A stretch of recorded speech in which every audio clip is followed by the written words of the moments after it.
Who was the better Chicago Bull, DeMar DeRozan or Zach LaVine? And who deserves the title of the greatest Bulls role player, John Paxson or Steve Kerr? This is Bulls Without Borders Battleground, where reputation means nothing, only the battle card matters.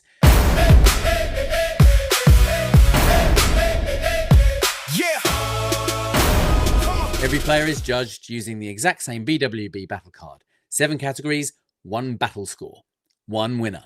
So let's reveal our first battle. Battle 1 then. And this sees DeMar DeRozan versus Zach LaVine. These are two of the most talented scorers of the post-Derrick Rose era. One brought explosive athleticism, and the other became one of the greatest fourth-quarter players in Bulls history.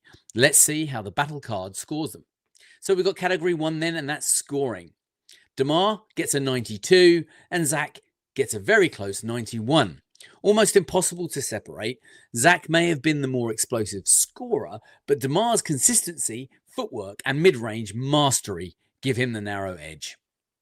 Onto rebounding, and we've got a score of 70 to 68. Rebounding was never a key element of either player's game. It's close, but Debo just about has the edge. In playmaking, we've got an 83-79 scoreline. One of DeMar's most underrated strengths was how he evolved into a facilitator, particularly in his time at San Antonio under Coach Popovich. This one goes to DeMar DeRozan.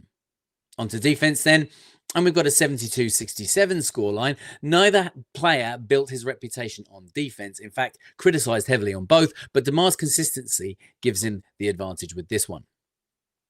But before we reveal the final 3 categories, who do you have winning? Let me know down below in the comments, because I have a feeling this result is going to divide Bulls Nation. Clutch. And this one, we've got a 93 to an 80.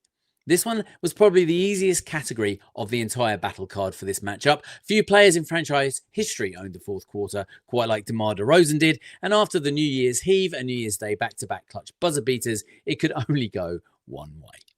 Basketball IQ, and we've got 88 versus 78. DeMar was a strategist. He could operate skillfully in the mid-range and bait the defense into fouling him on a consistent basis.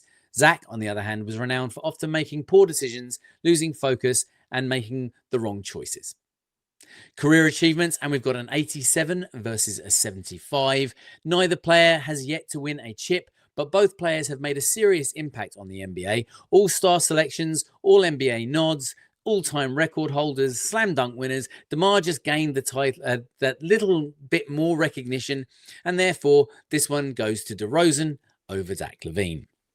So overall then, we're looking at the winner, and it's DeMar DeRozan with a battle score of 88 to 84. The battle card has spoken. DeMar DeRozan takes it. Do you agree? Or has Zach LaVine been underrated? The comments section is where the real battleground begins. From one generation then to another, and we go on to battle 2. John Paxson versus Steve Kerr. 2 role players. 2 iconic championship shots, 2 names forever linked with Michael Jordan. But whose battle card will come out on top? Let's find out. We'll start with scoring, and then we've got a 78 versus a 76. This one is really close. Steve Kerr gets the slight edge thanks to his elite shooting efficiency. Rebounding, and we've got a 40 versus a 38. Neither player was a rebounder, especially Kerr, who didn't really have to worry about rebounds too much because he knew Dennis Rodman was taking care of it. Playmaking, and we've got a 77 versus a 74. And despite both players being point guards on a team that had Scottie Pippen and Michael Jordan dominating the offense, it was much less of a focus to run the offensive scheme. The triangle offense implemented by Phil Jackson and Tex Winter required the ball to move around and not stick in the hands of one player. This one just about goes Paxson's way. Defensively, we've got a 71 against a 69. And John Paxson was slightly more complete defensively than Steve Kerr, so this one slides to Paxson as a result. This one is unbelievably close, and we've still got the biggest categories left to come. So let's keep going. On to clutch. We've got a 94-92, and this one is difficult because how do you separate 2 players who both hit championship-winning shots during the Dynasty era. You almost can't. Kerr just about edges it for his poise and confidence, but this one's very debatable.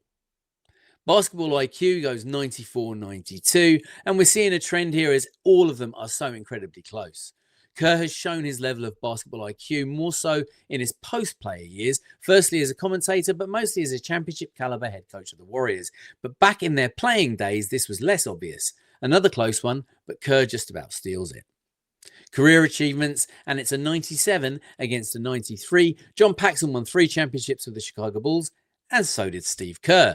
Not taking into account that Kerr went on to win 2 more as a Spurs player also, because this is based on Bulls tenure. But that being said, Kerr was a 3-point contest winner as well, and just about edges the win. Overall result then, and there's only one winner, this is Steve Kerr. Battle score ends with an 81-79. So it is incredibly close, just 2 points separate them. It's one of the closest Battleground battles that we've had so far.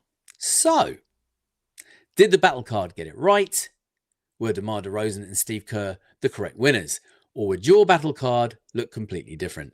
Let me know both of your winners down below. And if you enjoyed today's Battleground, leave a like and don't forget to subscribe to Balls Without Borders. The battle card has spoken. Now it's over to you. See you, Red.